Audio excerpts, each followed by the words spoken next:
Hi guys! Good morning! So ako na naman ito at sa video ito pag-uusapan natin yung mga paraan or yung mga program kung paano ka makapunta dito sa Spain at magturo ng English, no? Kung ikaw ay isang Pilipino or naka-acquire ka na ng ibang nationality, pwede kang magturo dito sa Spain ng English sa mga bata, sa mga schools, adult, or mga different types of schools, kumbaga, no? So, pag-uusapan natin yung mga programa na kung saan pwede kayong mag-apply. I-reveal natin, i-chismis na natin, no? Kasi ang dami na rin namang nagtatanong sa atin kung paano daw ako nakapunta sa Spain, anong ginagawa ko dito, paano yung program, ganito, ganyan. So, unang-una is Ministry of Education. Yung programa ng Ministry of Education, yun yung tinatawag nilang Language Assistant Program or Language and Cultures Assistant Program. Meron na akong mga nagawang mga videos related dito. Gagawa ako ng playlist para ilagay ko na lang sila minsanan, okay?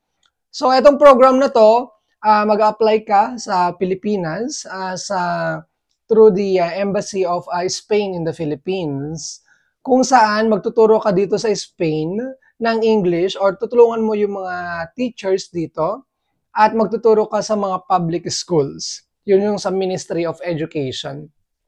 Pwede kang mapunta sa iba't ibang lugar or regions dito sa Spain, excluding Catalonia o kung nasa ng Barcelona, La Rioja, Navarra, mga maliliit siya na regions, at ang Canarias, hindi, meron atang Canarias. Ano nang ulit yung isa? Nakalimutan ko na yung isa. Murcia ba? Meron pang isa na hindi kasama siya. Hindi, yung Ceuta and Melilla pala, yung nasa African continent. So, yun. So, normally, ang sahod is 1,000 euros pag nasa Madrid at saka Valencia. And then 800 plus euros above, 800, 900 sa iba't ibang mga regions outside of Madrid and Valencia. So, yun.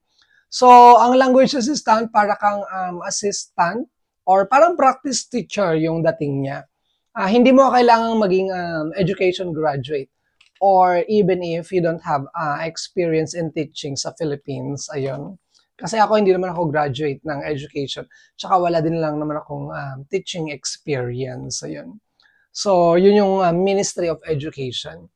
Ang pangalawa ay ang BEDA or BEDA. Dito naman sa BEDA, ang kinaibahan niya sa ministry, sa private schools kayo magtuturo. Yes. So, all around Spain din siya. Hindi ko lang alam kung saang region ang hindi pwede. Pero Madrid, Barcelona, Madrid, Valencia, yes, meron sila. BEDA, sa mga private schools. And I think dito may deposit or payment ata, parang ganun. And then, at the same time, mag-aaral kayo or meron kayong parang mga, ang tawag nito, parang lessons with University of Comillas or Universidad de Comillas. Ayan. Ang next is USETAM. Magtuturo kayo sa mga schools na private. Okay? USETAM. Next is Institute of Franklin. Dito ako nag-aral tsaka nagturo dati. Ang Institute of Franklin, mag-aral kayo ng masters and at the same time magtuturo kayo. Well, depende yun sa option nyo. Yes, magtuturo kayo sa mga schools, whether public, private, or concertado. Yun yung concertado, yung half private, half public. Or a portion is public, a portion is private sa IF.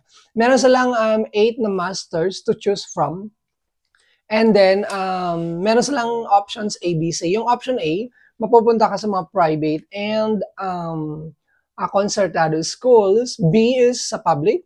And yung C is, babayaran mo yung whole payment or yung tuition fee, tapos hindi ka magtuturo ng English. Kasi ikaw naman nagbabayad yung tuition fee mo. The point pala ng option A at saka B is, sa A is sila yung nagbabayad or libre yung tuition mo. And then sa B, ide-deduct siya or mababayad ka pa din from your stipend. Next is Medallas. Ang Medallas is isa din siyang sa private din kayo magtuturo. Medallas. And then the other one is UP International or UP International. So sa private din siya. Magre-research ako at i-cover natin yung iba't iba pang mga programs like itong Medallas at saka UP International. Meron pa ata yung iba check natin, no? Yun nga, gagawa na lang ako ng playlist para ilagay na lang sila minsanan para mas madali siyang i-access. And meron na rin akong mga nagawang mga videos, very random thoughts lang about a ministry, yung Language Assistant and Cultures Program, sa BEDA, sa Instituto Franklin. And may mga nagawa na akong mga videos kasi ang daming topic dito eh. Kung ano yung ginagawa, mahirap ba, ano yung process, ano yung mga requirements, di ba? Ang daming kailangan pag-usapan dito. So yun nga, may nagtanong sa akin, kailangan ba daw nag-graduate ka ng education? Sabi ko, hindi naman kailangan kasi based on my personal experience, yun nga, hindi naman ako graduate ng Bachelor of Science in Elementary or Secondary Education sa Philippines. Now, masyadong malayo actually yung aking undergraduate or yung degree ko doon sa ginagawa ko ngayon. And yun, nag-apply naman ako. Pero, nung nag-apply ako is, siguro yung naging advantage ko, natapos ko lahat ng mga Spanish courses sa Instituto Cervantes sa Manila. So siguro yun yung naging edge ko kung paano ako nakapasok sa program. Under ako dati, ministry. And ang tawag nito, yung university ko is yun nga, hindi siya kasama sa partner universities. So, okay naman. So yun nga, yung naging edge ko siguro is yung Spanish language kasi alam ko na siya. So pagdating ko dito, hindi na ako na culture shock or nahirapan no, sa mga bureaucratic process or sa lahat ng mga process, mga daily routines, activities dito. Kasi nag-Spanish na ako at that time. And ano pa ba? Yung work kasi, feel ko dito mas balance. Technically, parang hindi ka naka full-time. Kumbaga parang ang tawag diyan media jornada. Although, hindi naman siya work, no? Hindi full-time kasi 16 hours in a week. Imagine, para siyang 2 straight days pag nag-work ka sa Philippines ng normal. So, ganon. Chillax ang buhay dito sa Spain. You know, the people are in Spain, hindi sila masyadong, ang tawag nito. Parang binabalance nila. Meron silang life balance. So, yun. And they love to go outside. So, hindi sila yung talagang work. Although, depende na yan, personal, feel ko, I'm speaking in general, kung paano sila dito. Hindi sila masyadong, ang tawag dito, parang they are not putting too much time to work.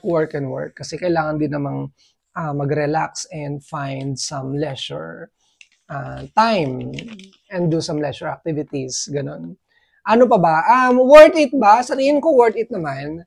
Kasi dito sa Spain, kung gusto mo na, let's say for example, natapos mo na yung program, ganyan, pwede kang mag-work sa mga academies, no? Yung mga academies, ang ginagawa doon is nagtuturo kayo ng mga English or other subjects na related sa English sa mga young learners, mga preschoolers, mga bata, primary students, high school students, and even ESO. ESO is yung high school. And even adults, meron din sila. So, kung meron kayong experience or master, mas may edge kayo to work sa mga academies. And also academies, they provide papel or they help you to get residency. Marami na ako mga kaibigan na nakakuha ng residency and that's through their academies, no? So, yun yung mga advantages. And also, there are people going back to the Philippines and na-apply naman nila yung, well, they are teaching now in Spanish in the Philippines, okay? So, depende actually kung anong goal mo na minsan eh. Kung stepping stone mo ba siya or it's just like an avenue for you to learn more in Spanish para maging fluent ka pa. So, madami yan. So, I feel like it's worth it, yung experience. And there's more perks, guys, no? Let's say, for example, nandito ka na sa Spain and then may seguridad social ka na or may access ka na sa public healthcare system. Everything is free. And then the medicines are cheaper based sa mga experience ng mga friends ko. Above them, nga kung may residency ka na, it's also a pathway leading to nationality here in Spain. So, yun. So, that's it. Yung kukwento ko sa araw na ito or sa video na to. You can follow me for more videos. Check the playlist for other information. No? Medyo kalat-kalat ng mga videos ko or yung mga information. But then again, ilalagay ko sila sa isang playlist to make it more organized. Ayun. Again, this is Nathaniel, and please subscribe for more information and living experiences here in Spain. Hasta luego!